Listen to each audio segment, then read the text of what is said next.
Welcome back, everyone. We're taking a deep dive today. Going to be exploring French literature, Okay. but not in the way you might expect. Okay. We're not going to be doing like a big historical overview or anything like that. Uh, Instead, we're going to kind of get up close and personal Okay. with a fascinating character from a classic novel. Sounds good. So our guide for this deep dive is going to be excerpts from The Wild Ass's Skin. Oh, okay. Yeah, familiar with that one. It's, think of it like time travel. Yeah. Oh, okay. Through all these different social scenes of 19th century Paris, I like it. you know, extravagant parties, rubbing shoulders with these intense philosophical debates, Oh, I'm intrigued already. and all through the eyes of one very, very intriguing young man. I'm ready when you are. Okay, well, let's dive right in. Let's do it. So what makes this deep dive so captivating is that Mhm. we're not just reading a story. Right. We're experiencing a slice of French society, Yeah. as envisioned by Honoré de Balzac. Well said. Balzac was a master at capturing the essence of his time. Right. So The Wild Ass's Skin, or Le Peau de chagrin in the original French. Oh, fancy. It was published in 1831, Okay. and it's actually part of his much larger human comedy series. So this wasn't just one novel. Not at all. He was aiming for something bigger. Much bigger. Balzac wanted to portray an entire tapestry of French life. And, he was known for his sharp observations, Yeah. his realism, and creating these characters that truly jump off the page. Okay, so set the stage for us. Who is this character we're going to be spending time with? Our protagonist is Raphaël de Valentin, Okay. a young man at a crossroads, Okay. feeling lost, driven to despair, and the story opens with him on the verge of ending his own life Oh, wow. on the banks of the Seine. That's a dramatic start. It is. But then this chance encounter leads him to a mysterious antique shop. Okay. And this is where things get really interesting. I'm all ears. So this shop, it isn't your typical storefront, right? Balzac describes it as overflowing with objects from all over the world, Huh? different historical periods. Like what? Give me some examples. You've got a medieval dagger with a handle like lace, Oh, wow. a Chinese idol glittering with gold and silk, Okay. even a grotesque Japanese monster. It's like a museum. It really is. And it's this overwhelming collection that sets this mood of mystery, Right. and it kind of foreshadows all these extraordinary events to come. So it's more than just a shop. It's setting the tone. Exactly. Imagine walking into a place where a medieval relic sits right next to a symbol of Eastern religion. Okay. It speaks to this vastness of history and human experience all in one room. And amidst all these objects, Hmm. this is where Raphael encounters something truly peculiar, right? Yes, he does. A piece of wild ass's skin. That's right. This is where Balzac introduces the fantastical element into his realism. So can you tell us more about this mysterious artifact? So this piece of skin is inscribed with Sanskrit, Interesting. and it possesses a magical power. It can grant wishes. Okay. But, as you might expect, there's a catch. There's always a catch. Always a catch. Every wish granted causes the skin to shrink, Yeah. and with it, the owner's lifespan. So it's like a Faustian bargain, right? Exactly. Yeah. Instant gratification, but at the cost of something far more precious. I wonder what Raphael's going to do with this. Well, let's find out. And go away. So, faced with this tempting yet dangerous artifact, what is Raphael's first wish? I'm on the edge of my seat. He wishes for an extravagant party, of course. Of course he does. A whirlwind of excess with music, wine, and a guest list that reads like a who's who of Parisian society. So he goes all out. Oh, absolutely. Balzac goes into detail, mentioning a famous musician consoling a young politician. Okay. Poets and novelists arguing, a Yeah. judge observing it all with these weary eyes. Oh, interesting. This party is more than just a fun gathering. Okay. It's Balzac's way of showcasing the excesses and intricacies of Parisian life in the 19th century. Like a window into that world. Yeah. And you know, it's fascinating. It isn't just about drinking and dancing. Right. Within the revelry, we find these deep philosophical conversations taking place. Oh, absolutely.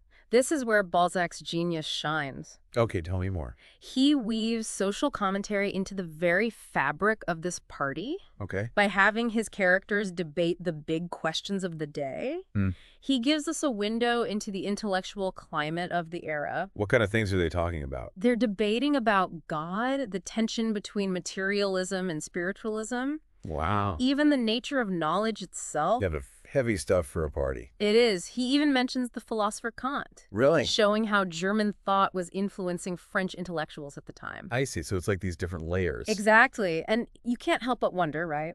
Yeah. If perhaps Raphael, in his state of despair, is seeking answers to his own existential crisis amidst all these debates. That's a great point. It's like he's searching for something. Exactly. So this party scene really highlights a key tension in the novel. Right. Yeah, what is that? This allure and danger of desire. Tell me more about that. Well, on one hand, you have this extravagant display of fulfilling wishes. Okay. But on the other hand, there's this looming consequence of the shrinking skin and shortening lifespan.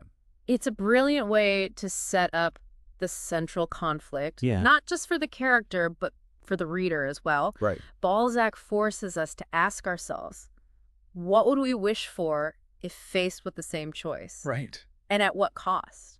It's a question that makes you think, Definitely. and one that I think we'll be grappling with as we continue to explore this story. Definitely. Well, this has been fascinating so far. Oh, glad to hear it. Can't wait to see what happens next for Raphael. I think you're in for quite a ride. Well, before we go any further, we're going to take a quick break. Sounds good. We'll be back in just a moment to continue our deep dive into the wild ass's skin. I can't wait. So it seems like Balzac is setting up this complex interplay between, fleeting pleasure Yeah. and lasting consequence.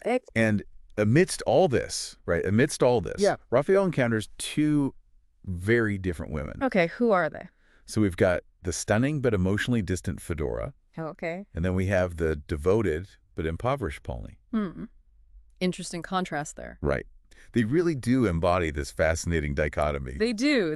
It's almost like Balzac is presenting us with two paths, Okay. two different ways of navigating life. Okay, so break that down for me a bit. All right, so Fedora, right, she represents the allure of high society, Yeah, I'm with you. beauty, status, wealth, but ultimately lacking genuine connection. So it's all surface. Exactly. And what about Pauline then? Pauline, on the other hand, she offers true, selfless love. Okay. A stark contrast to the shallowness Raphael experiences in his pursuit of Fedora. So she represents something deeper, more real. Precisely.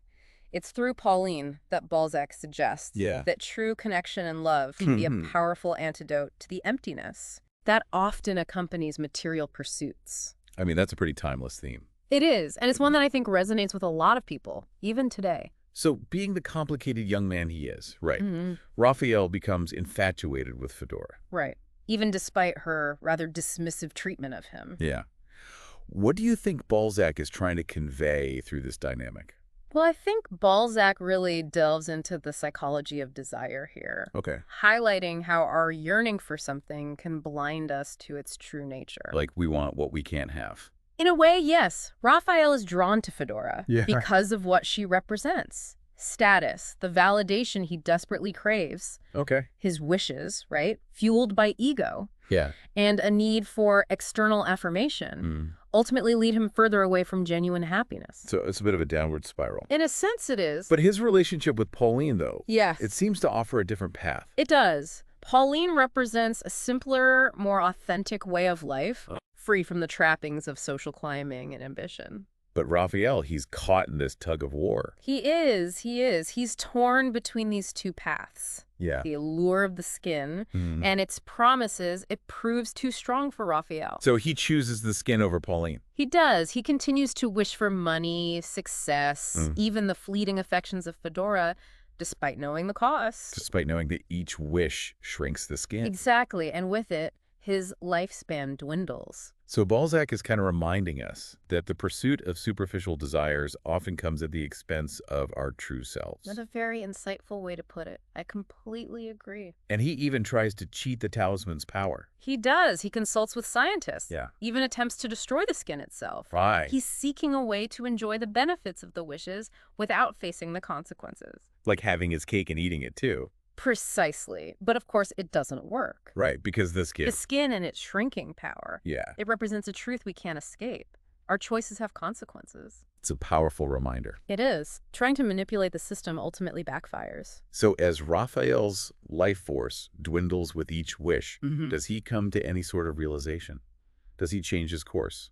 Well, as the skin shrinks, so does Raphael's health. Okay. He becomes weak, withdrawn, consumed by this anxiety of his impending doom. That's heavy. It is. Eventually, he isolates himself from the very society he so desperately wanted to be a part of. Wow, what a turnaround. Right. He seeks refuge in a secluded valley. Okay, and what's this valley like? Balzac describes it as a place of serene beauty, Go ahead. a stark contrast to the chaotic world Raphael has been inhabiting. So it's like a chance for peace. It could be. But even surrounded by this natural tranquility, Yeah. Raphael remains bound by the talisman and the desires it feeds. That's fascinating. So even in a paradise, he can't escape. It seems that way. The skin continues to shrink, a constant reminder of his dwindling time. It's like this internal struggle he can't shake. Exactly, and this raises a profound question for us. Can we ever truly escape the consequences of our desires? Even in a place of peace, can we find contentment when we're shackled to our past choices? That's a question that resonates even today, isn't it? It really does. Yeah. We often seek external solutions to internal struggles. Right. But true peace might require a deeper shift within ourselves. It's a powerful thought. It is. So it seems that even in paradise, the consequences of our choices, they can follow us. They can. What ultimately becomes of Raphael in this secluded valley. Well, despite finding himself amidst, tranquil beauty, Yeah. Raphael can't escape the reality of his dwindling lifespan. Right. The skin continues to shrink inch by inch. Just a clock ticking down. Exactly, Yeah. serving as this relentless reminder of his approaching demise. Does he find any solace or meaning Yeah. in these final days? Well, in a final act of love and selflessness, Okay. Raphael uses his last wish to be reunited with Pauline. Oh, wow. This bittersweet ending, it showcases the enduring power of love, even in the face of death. It suggests that perhaps true happiness isn't found in fulfilling every desire, Right. but in cherishing genuine connections. So Balzac is making a powerful statement here, right? He is. About the fleeting nature of life and the importance of choosing what truly matters. Absolutely. Remember, he's writing during a time of great societal change. Right, like the world we live in today. Exactly. The Industrial Revolution was reshaping everything. Yeah. Capitalism was on the rise. Yeah. And people were grappling with new ideas about freedom and the pursuit of happiness. And Balzac was holding up a mirror to his society. He was exploring this tension between ambition and contentment, Okay. the allure of material wealth versus the fulfillment of genuine connection. And these themes, they resonate even today, don't they? Yeah, they do. I mean, we're constantly bombarded with messages Right. telling us to buy more, achieve more, be more. It's easy to get caught up in that. It is. It's easy to lose sight of what truly brings lasting joy. And that's the beauty of great literature. It transcends time and place. Yeah. It allows us to connect with these universal human experiences. On The Wild Ass's Skin, it serves as this cautionary tale, It does. reminding us that chasing fleeting desires without considering the consequences, it can lead to emptiness. Well said. So as we wrap up this deep dive into Balzac's work, Yeah, it leaves us with some lingering questions, doesn't it? it does. It does. Would we accept The Wild Ass's Skin and its tempting power? That's a good question. What desires would we prioritize, knowing the cost?